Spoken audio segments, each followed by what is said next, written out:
I'm Shannon McGraw-Carr. I've been a member at my parish for about 22 years.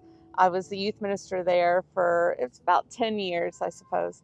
I've done many things. I'm a lector, an EM, Eucharistic minister. Did my first Acts retreat in 2004. And since then, I've directed one. I've been on several teams. I am the founder of Hopeful Hearts Ministry. We aid in the long-term recovery of survivors of abuse. I'm also the publisher of 3 Catholic magazines and the regional manager for Decided Excellence Catholic Media. My journey of faith has been an interesting one. When I was 8, we lived in El Paso, and my family was targeted and I was abducted. As he had dragged me across the lawn, my mom, who was supposed to be at a meeting, she was late to that meeting and saw something happening. She had no idea it was me. And the kid dropped me. I was saved. But it was in that moment that I knew, God literally saved me. My family prayed together around the table at dinner, but we didn't pray together as a family. My high school years as a Catholic was just a rote programming. It wasn't a part of me. I had a very good friend that sexually assaulted me. And in a weird way, in that moment, I remember walking away and thinking, if I was ever to have gone back and for God to ever accept me, it would have been because of the fact that I had, still saved myself. And yet that was now taken away. And I felt not only angry at God and that God was angry at me, but now I felt like that final tie was broken and that I was completely lost. And it wasn't until I was 27 years old. I remember being asked to go to a Bible study, and it wasn't with the Catholic Church. And I had people ask me questions. And I felt this great desire. It makes me want to cry. I can't even believe it. That I hated not knowing the answers. And I felt ignorant. But yet I also felt this kind of inner desire to want to defend this faith that I had walked away from. I remember a coworker saying, just have faith. Just have faith. And I remember thinking, what is faith? I don't even know what that is. And I believe Google was just now coming around. That's how old I am. And I remember Googling, what is faith? And trying to just grasp this thought. And I went into my bedroom and I laid face down flat on my floor. And I cried out to God. And in that moment, I felt God. I smelt him. I tasted him. Every aspect of God came into me in that moment. And I've never been the same since. I got up off that floor and I remember thinking, I need to go to church, but what church do I go to? And I just very strongly knew I was Catholic. I believe the graces of my confirmation saved me. What it means to me to be a disciple, to follow Christ, is to give him my day every day and to say, okay, where is it that you want me to go? Who is it that you want me to talk to? My prayer every morning is, may I be your light.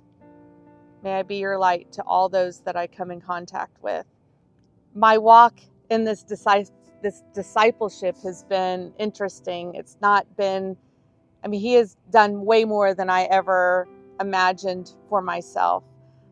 Within youth ministry, I ended up speaking for Steubenville youth conferences. I was speaking for them for 6 years.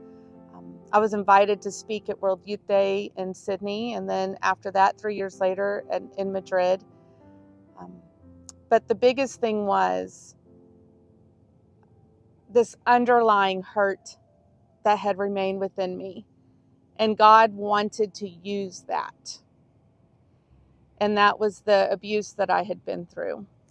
God wanted to use that to help others know that they have more for them than what's been done to them. So when I left youth ministry, I left also speaking for Steubenville youth conferences, because I had more and more adults at these conferences, at these events, come up to me and say, I am relating to your story, or that is my story, but I've never told anyone. Being on mission, as I said, for me, it's a daily thing. But I do know that in a bigger realm, like, God called me to do this ministry. I had no idea that I could do a ministry, to be honest with you. The fact that I even did youth ministry for as long as I did, the fact that I spoke in front of thousands of people, I was terrified. And yet he called me to it, and he gave me what I needed, and I trusted and I believed and I loved it. Beginning Hopeful Hearts, I absolutely believe that at first, even though I was led to have Hopeful Hearts and to kind of bring in this mission, at first it was like, I want to help everybody. I want to, bring the light of Christ into every soul, which we all want to do. But when you do a effective ministry, you have to find what your niche is. And I recognized that I had so longed for a voice.